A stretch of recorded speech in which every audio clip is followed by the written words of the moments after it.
Stanley Zabinski lives on the south side of Chicago, not far from Midway Airport. Morning. He and his wife Jane have lived here for over 6 decades, ever since Stanley was honorably discharged from the Navy following his service in World War II. I'm really looking forward to it. Typically an early morning riser, Stanley is up and dressed especially early today, hours before the sun will even rise.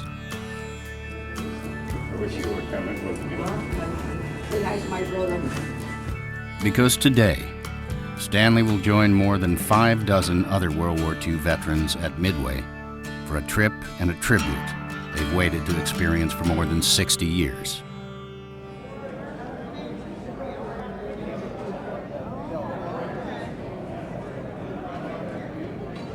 One of those veterans is Stanley's brother-in-law, Jane's brother, Matthew.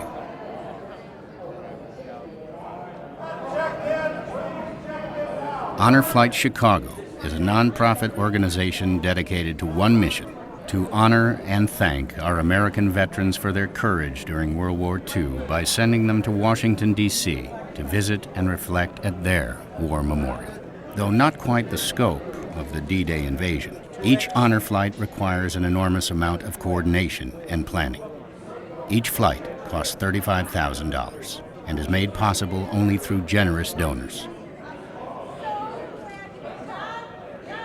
Guardians receive their lime green shirts and their marching orders for the day, and an army of volunteers in both cities sets in motion what has taken weeks to prepare. But little could prepare the veterans for exactly what that will be.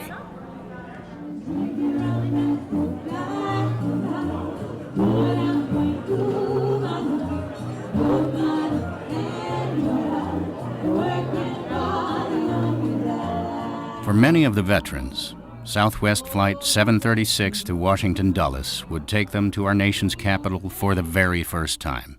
Oh, say, can you see? And for every single one of them, it would take him back in time to an event that changed all of our lives.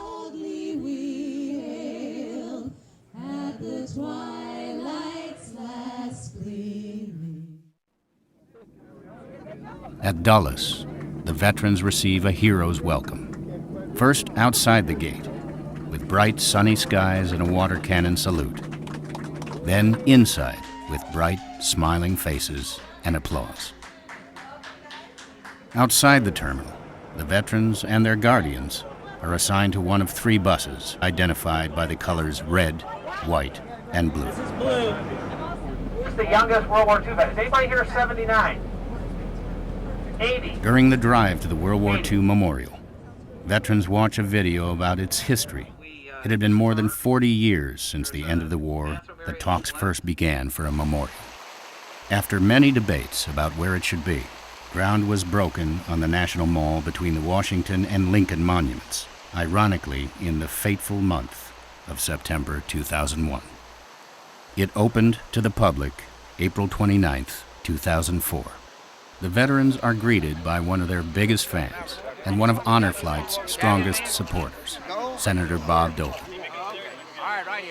They would have a couple of hours to explore the memorial and their own memories. But first, they gathered at the Freedom Wall to honor one of their fallen comrades. Each of the 4,048 gold stars on the wall represents 100 Americans who died during the war.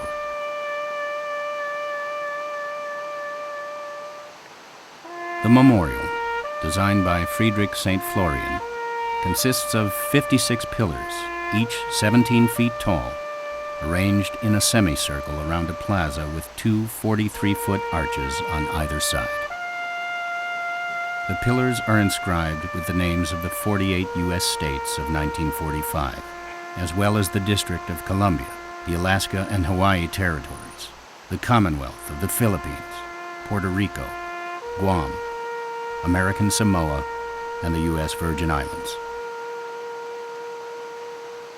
The northern arch is inscribed with Atlantic, the southern arch, Pacific. The plaza is sunk 6 feet to provide a magnificent eye-line view of the mall's reflecting pool. Various inscriptions recognize the sacrifices made. After lunch, the veterans are treated to a special drill ceremony by the United States Air Force Honor Guard. Then it's on to the United States Marine Corps War Memorial, better known as the Iwo Jima Memorial. The memorial shows the raising of the American flag after the capture of the highest point on the island, immortalized by news photographer Joe Rosenthal's famous image of that moment. The Battle of Iwo Jima was one of the bloodiest of the war. Of the 6 soldiers depicted, 3 were killed at a further battle on the island. In the afternoon, the veterans are free to explore the testaments to American sacrifice built well before theirs: the Lincoln Memorial, the Vietnam Veterans Memorial, and the Korean War Veterans Memorial. For many, the day would provide not just long-awaited closure, but also an opportunity to open up and to share their stories, stories many had never even told their families. I enlisted when I was 16. I forged my birth certificate. Navy never did find out about it. The first invasion we went to was in Iwo Jima. And that was on February the 19th. And we brought the Marines in there in amphibious, and what they call amphibious tanks at that time. Opened the bow doors. We watched them going ashore, and we watched them getting blown out of the water. It was quite a thing, and it bothers me every time I think about it. My kids have asked me about it, and I never like to talk about it because I feel strange and too emotional, I guess, which I am right now, sorry to say. It is a long, emotional day, and for many, the best of their lives.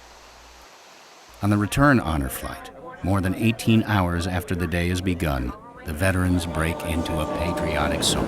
God bless America, my home, sweet home. Honor Flight has given this group, which has rightfully been called our greatest generation, the chance, at least for this one day, to receive the honor they've always deserved. Many of the veterans say they couldn't ask for anything more, and yet there still is. We love you all. We think you're the greatest. And we want to say that when you went out in the field, in the battlefield, when you came back into camp, what was the first thing you looked forward to? Mail call. Mail call. Listen for your name, Valesky. The letters are from the veterans' families, from their spouses, their children and grandchildren, nieces and nephews. Everyone who wants to say, I love you. Others come from people they don't even know, who realize how important it is, after all this time, to recognize those who fought for the freedoms we all enjoy and to say thank you. And salute! It's a homecoming they've been waiting for more than 60 years.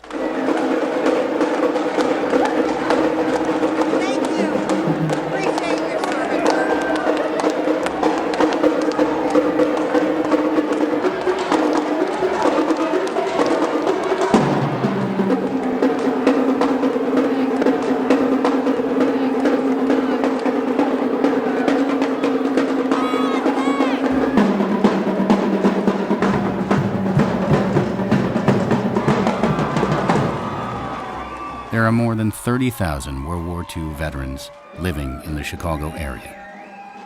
Find out how you can help give them the honor they deserve. Visit honorflightchicago.org.